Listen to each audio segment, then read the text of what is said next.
Financial markets పై పట్టు సాధించాలనుకునే వాళ్ళు Revanth conduct చేసే వెబినార్ కోసం ఈ నెంబర్ కి కాల్ చేయండి. నమస్తే, వెల్కమ్ టు సుమన్ టీవీ. నేను విష్ణు. ప్రస్తుతంతో పాటు NISM and CRISIL certified wealth manager Revanth Chalamala ఉన్నారు. వారితో మాట్లాడదాం. నమస్తే రేవంత్. నమస్తే అండి. రేవంత్, మార్కెట్ల పరిస్థితి చూస్తున్నాం, కంప్లీట్ బేర్ టెరిటరీలోకి వెళ్ళిపోయినాయి. అంటే బేర్ ట్రాప్ అంటారు, బట్ అనకూడదు కూడా బేర్ ట్రాప్ అని. Bear territory. అయితే ఇప్పుడు ఒక్కసారి స్టాక్ స్పెసిఫిక్ మాట్లాడుకుందాం. అసలు ఏ స్టాక్స్ లో విపరీతమైన బ్లడ్ బాత్ జరుగుతుంది అంటారు? ఒక్కసారి మీ వ్యక్తిగత విషయానికి వస్తే, మీ పర్సనల్ ట్రేడింగ్ విషయానికి వస్తే, ఇంత బ్లడ్ బాత్ టైంలో మీ యొక్క స్టాక్ స్పెసిఫిక్ సెలక్షన్ ఎలా ఉంటుంది? అసలు మీ గురించి ఒకసారి చెప్పండి. అంటే ఇలాంటి మార్కెట్స్ మీరు ఎలా హ్యాండిల్ చేస్తున్నారు? అసలు యాక్చువల్గా బుల్ మార్కెట్ ఉన్నప్పుడే హ్యాండిల్ చేయడం కష్టం. ఏం ఆపర్చునిటీ ఉంటుందండి? ఎక్కడ ఆపర్చునిటీ దొరకదు. బుల్ మార్కెట్ ఎట్లాంటిది అంటే రన్నింగ్ బస్ లాంటిది. పట్టుకోవడం కష్టం. అంతే, ఎక్కుతాం లేదా కింద పడతాం. బస్ కింద పడు అంతే. బస్ కింద పడవచ్చు, ఎక్కడైనా పడవచ్చు. బేర్ మార్కెట్ లోనే మనకు ఆపర్చునిటీస్ దొరుకుతాయి. నాకు బుల్ మార్కెట్ ఎప్పుడు బుల్ మార్కెట్ డెఫినెట్ గా ఉండాలి. ఎందుకు? ఎంటర్ అయ్యాక ప్రాఫిట్స్ కావాలి కాబట్టి.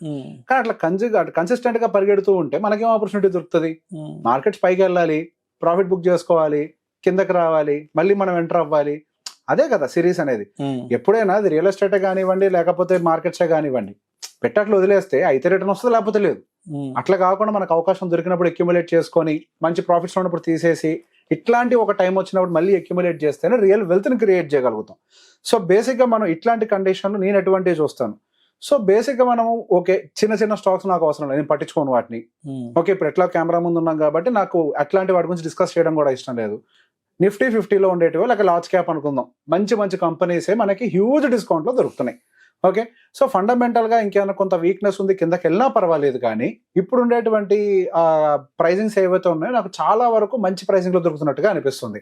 ఫర్ ఎగ్జాంపుల్, ఇప్పుడు మనకి రిలయన్స్ ఇండస్ట్రీ ఉందండి, one of the biggest company, there is no doubt. Second company మనకు మార్కెట్ లోనే.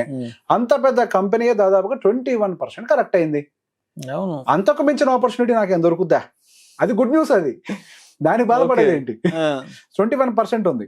సో నేను ఎక్కడ అక్యుములేట్ చేస్తానంటే కరెంట్ ఉన్న మార్కెట్ ప్రైస్ నేను అక్యుములేట్ చేయడానికే ట్రై చేస్తాను. సో బేసిక్ గా నేనైతే ఇంతకు మించి ఇంకెక్కువ పడుతుందా? పడ్డది, నాకేం ప్రాబ్లం లేదు. పడ్డదా ఇంకొద్దిగా యావరేజ్ చేసుకోవడానికి ట్రై చేస్తానేమో. కానీ ఇప్పుడు నేనైతే పర్సనల్ గా రిలయన్స్ ఇండస్ట్రీ అనేది మంచి సపోర్ట్ లెవెల్లో ఉంది, టెక్నికల్ గా కూడా. సో ఇక్కడ నేను ఫస్ట్ అక్యుములేట్ చేసుకోవడానికి ట్రై చేస్తాను. అండ్ తర్వాత వచ్చేసరికి మనకి యాక్సిస్ బ్యాంక్ లెవెల్స్ కూడా దాదాపు మనకు 14% కరెక్షన్ లోకి వచ్చింది.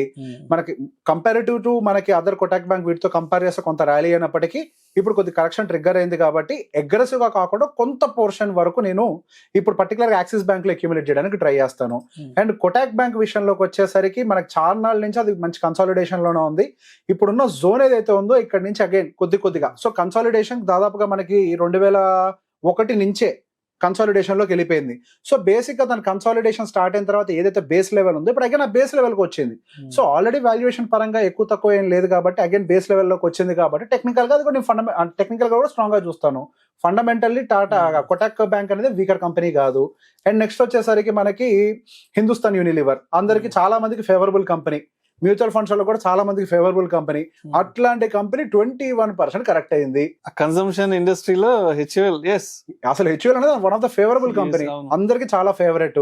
సో ఇప్పుడున్న కరెంట్ మార్కెట్ ప్రైస్ తో కంపేర్ చేస్తే ఇప్పుడు కొద్దిగా అక్యుములేట్ చేసినా గానీ నేను పర్టికులర్ గా ఎంట్రీ జోన్ వచ్చేసరికి 2340 దగ్గర నుంచి మంచి ఎంట్రీ జోన్ గా నేను పరిగణిస్తాను. అక్కడికి వస్తే నేను కొద్దిగా అక్యుములేట్ చేయడానికి ట్రై చేస్తాను. నెక్స్ట్ బజాజ్ ఫైనాన్స్ కూడా ఒక రకంగా చార్నాళ్ళ నుంచి మనకు దాదాపుగా 2021 టైం నుంచి మన కన్సాలిడేషన్ లోనే ఉంది. ఫైనాన్స్ సెక్టర్ అంతా కూడా పెద్దగా ఏమి ర్యాలీ కాలేదు. సో ఫైనాన్స్ సెక్టర్ లో కూడా రీసెంట్ హై నుంచి అగైన్ కరెక్షన్ వచ్చింది. అది బజాజ్ ఫైనాన్స్ లో మనకి ఎన్బిఎఫ్సిస్ లో one of the biggest NBFCs మనకి బజాజ్ రిలేటెడ్. అట్లాంటి ఒక స్టాక్ కూడా దాదాపు 20% కరెక్ట్ అయింది. ఇప్పుడున్న ప్రైసింగ్ నుంచి నేను అక్యుములేషన్ చేసుకోవడానికి నేను హ్యాపీగా ఉంటాను. దాదాపుగా 6550 దగ్గర ఉంది. I'm happy to accumulate from this price. And మనకి ఏషియన్ పెయింట్స్ చాలా మందికి ఫేవరెట్. ఏషియన్ పెయింట్స్ ని కళ్ళు మూసుకొని కొనుక్కోండి అని చెప్పుకునేది ఒక స్టాక్. అది కూడా దాదాపుగా 2021 జూన్ ఆ టైం నుంచి అది కూడా కన్సాలిడేషన్, అందులో కూడా మూమెంటం లేదు. అందులో కూడా దాదాపుగా ఇప్పుడు 30% కరెక్షన్ కి వచ్చింది. కాకపోతే ఒక్క చిన్న ప్రాబ్లం ఏంటి అని అంటే అది అన్ని నెలల నుంచి అన్ని సంవత్సరాల నుంచి కన్సాలిడేషన్ ఏదైతే జరిగిందో ఆ జోన్ ని కొద్దిగా బ్రేక్ డౌన్ చేసింది. అది నాకు కొంచెం ఇన్కన్వీనియన్స్ కనిపిస్తుంది. ఇప్పుడు దాదాపుగా 2483 దగ్గర ఉంది. అది కనుక 2300 లెవెల్కి వచ్చింది అని అంటే మాత్రం 2350 బిలో ఆ లెవెల్కి వచ్చింది అంటే మాత్రం నేను పర్సనల్ గా అక్యుములేషన్ కి పర్ఫెక్ట్ గా చూస్తాను. ఎందుకంటే అది బ్రేక్ చేసింది కింద లెవెల్ ని. అది టెక్నికల్ కొంత వీక్నెస్. టైటాన్ చాలా మందికి ఫేవరబుల్ కంపెనీ, అగైన్ అది కూడా ఒక మంచి సపోర్ట్ లెవెల్లో ఉంది. దాదాపుగా 17% కరెక్షన్ గురైంది. సో నా పాయింట్ ఆఫ్ వ్యూలో ఇప్పుడు కొంత పోర్షన్ అక్యుములేట్ చేయొచ్చు 3150 దగ్గర. ఒకవేళ ఇంకొంచెం కిందకు వచ్చినా గానీ 2800 దగ్గర ఇంకొక అక్యుములేషన్ జోన్ నాకు కనిపిస్తుంది. బిగ్ బుల్ రాకేష్ జుంజున్ వాళ్ళ ఫేవరెట్ అసలు ఆయన తీసుకెళ్ళింది ఆయన తీసుకెళ్ళింది అది. అట్లాంటి దాంట్లో 30% కరెక్షన్ కి వచ్చింది. సో నేను దాన్ని డెఫినెట్ గా పాజిటివ్ గానే చూస్తాను. కాకపోతే ఎక్కువగా చేయను. ఇప్పుడు అందులో కొంత పోర్షన్ ఇప్పుడు 2800 దగ్గర కొద్ది పోర్షన్ చూస్తాను. అదే మారుతి. సో మారుతి విషయానికి వచ్చేసరికి అగైన్ అది కూడా దాదాపుగా 19.5% నియర్ టు 20% కరెక్షన్ సెక్టర్ లో కింగ్. దానికి ఎటువంటి డోకా లేదు. 11,000 నుంచి నాకు 10,300 దాకా మంచి సపోర్ట్ ఏరియానే కనిపిస్తుంది. అక్కడ నుంచి అంటే ఇప్పుడు బేసిక్ ఉన్న లెవెల్స్ అంతా ఫైనే. 11,000 దగ్గర నుంచి నేను అక్యుములేట్ చేయడానికి రెడీగానే ఉన్నాను. టాటా మోటార్స్ దాదాపుగా 34% పడ్డది. విపరీతమైన కరెక్షన్. ఏదైతే ఇప్పుడు జోన్ ఉందో నాకు ఒక సూపర్ జోన్ లాగా కనిపిస్తుంది. దాదాపుగా 750 ఏదైతే ఆ జోన్ ఉందో ఇప్పుడు అదొక మంచి జోన్ లాగా కనిపిస్తుంది. I feel it is a very good accumulation zone. అక్కడి నుంచి బ్రేక్ అవడం అయితే చాలా కష్టం. ఒకవేళ బ్రేక్ అయితే మాత్రం 525 దాకా రావచ్చు, కానీ అక్కడికి వస్తుందని నేను అనుకోవట్లే. So 750 is a very good level of accumulation. However, మనకి 34% అని అంటే హ్యూజ్ టాటా మోటార్స్ లో. And Tata steel as of now 25% correction గురైంది. కాకపోతే ఇప్పుడున్న లెవెల్ నాకు అక్యుములేషన్ కి అంత ఫేవరబుల్ గా కనిపించట్లేదు. 125 ఆ లెవెల్స్ లోకి వస్తే అక్యుములేషన్ కి పాసిబిలిటీ ఉంటుంది. అండ్ అల్ట్రాటెక్ సిమెంట్ దాదాపుగా 11% కొంచెమే కరెక్ట్ అయింది, పెద్దగా ఏం లేదు. కానీ నాకు అక్యుములేషన్ పాయింట్ అయితే 10,000 దగ్గర కనిపిస్తుంది. ఇప్పుడు కరెంట్ 10,700 దగ్గర ఉంది. 10,000 కోసం అక్యుములేషన్ కు చూస్తాను. అదేవిధంగా ఇండస్ ఇండ్ బ్యాంక్ దాదాపు 40% కరెక్ట్ అయింది. విపరీతమైన కరెక్షన్. అది మామూలు కరెక్షన్ కాదు. 40% అంటే మామూలు కరెక్షన్ కాదు. అటు ఇటు అయిందంటే 50% ఇంకా హ్యూజ్. అదేంటి ఇప్పుడు నేను చెప్పింది రీసెంట్ హై నుంచి దాని యాక్చువల్ ఆల్ టైమ్ హై నుంచి చూస్తే అది హ్యూజ్ కరెక్షన్, ఇంకా చాలా డౌన్ లో ఉంది. దాని ఆల్ టైమ్ హై జూలై 2018లో చేసింది. అప్పటి నుంచి ఇప్పటిదాకా మళ్ళీ ఆల్ టైమ్ హైకి వెళ్ళలేదు. సో బేసిక్ గా నెక్స్ట్ మళ్ళీ రీసెంట్ హై నుంచే మళ్ళీ అది అగైన్ 40% పడ్డది. ఇప్పుడు కొద్దిగా అక్యుములేషన్ జోన్ లోకి వచ్చినట్టుగా కనిపిస్తుంది. కొంత స్టెబిలిటీ ఉంటది. ఒకవేళ అక్కడి నుంచి కూడా ఇప్పుడు 1000 రూపాయల దగ్గర నియర్ బై ఉంది. నేను దాని అక్యుములేషన్ జోన్ కింద కొంత పరిగణించి అక్కడి నుంచి కనుక బ్రేక్ డౌన్ అయితే 800 దగ్గర ఇంకొక అక్యుములేషన్ జోన్ చూస్తున్నాను. And next power grid. So power grid విషయంలోకి వచ్చేసరికి కరెంట్ ఉన్న లెవెల్స్ కూడా నాకు కొంచెం అక్యుములేషన్ జోన్ లో ఫేవరబుల్ గానే కనిపిస్తున్నాయి. It is a good company, there is no doubt. So ఇప్పుడు నేను ఏదైనా ఉన్నా కానీ పవర్ గ్రిడ్ నమ్మకంగా పెట్టుకుంటాను. ఫాల్ పరంగా చూసినా కానీ ఒక 10% ఎంతో పెద్దగా ఏమీ లేదు. సో బజాజ్ ఫిన్జో వచ్చేసరికి దాదాపుగా 20%. And it is in my accumulation zone. 1639 నుంచి 1636 వరకు కూడా సపోర్ట్ ఏరియా కనిపిస్తుంది. అండ్ నెక్స్ట్ నెస్లే, ఇది కూడా చాలా మందికి ఫేవరబుల్ కంపెనీ. నెస్లే దాదాపు 21% ఉంది. కానీ నాకు సపోర్ట్ ఏరియా వచ్చేసరికి 2070 నుంచి నాకు సపోర్ట్ ఏరియా ఎంటర్ అవుతున్నట్టుగా అనిపిస్తుంది.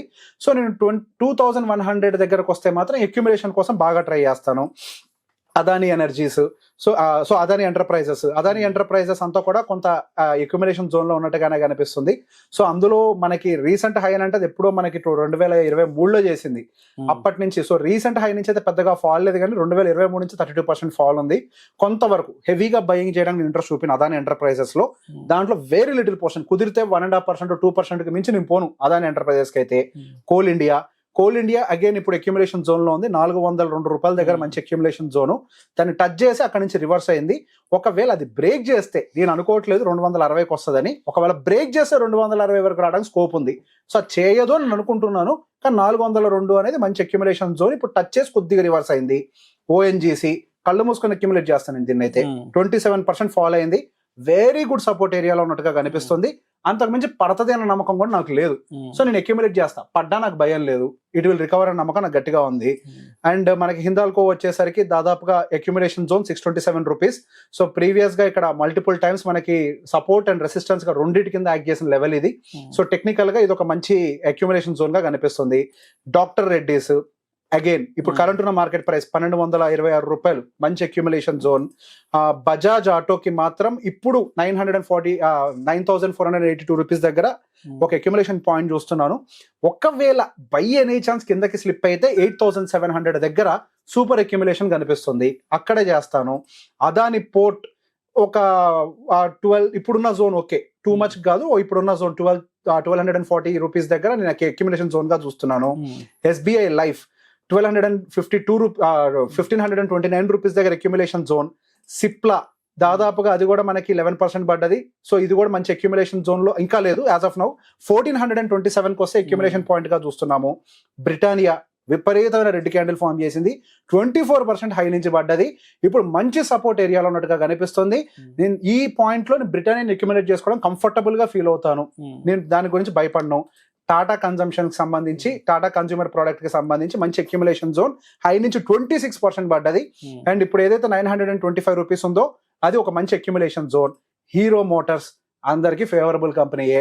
సో హీరో మోటార్స్ కూడా దాని హై నుంచి 26% పడ్డది, అక్యుములేషన్ జోన్ లోనే ఉంది. 4,500 ఈ ప్రైస్ ఏదైతే ఉందో మంచి అక్యుములేషన్ పాయింట్. సో ఇప్పుడు మనం దాదాపుగా పెట్టుకునే అన్ని కూడా మనకి నిఫ్టీ 50లో దాదాపుగా ఏవైతే 10% కంటే బిలో ఫాల్ అయ్యాయో, 20 కంటే బిలో ఫాల్ అయ్యాయో, 30 కంటే బిలో ఫాల్ అయ్యాయో వాటిని మాత్రమే చూస్తున్నాం.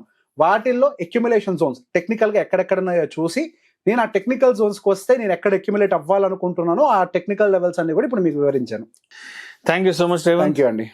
ఇంతటి మార్కెట్ ఫాల్లో ఏ స్టాక్స్ 10%, 20%, 30-40% ఏ స్టాక్స్ లో ఊచకోత జరుగుతుంది అనే దాని గురించి చాలా చక్కగా తెలియజేసి thank you so much. Thank you అండి.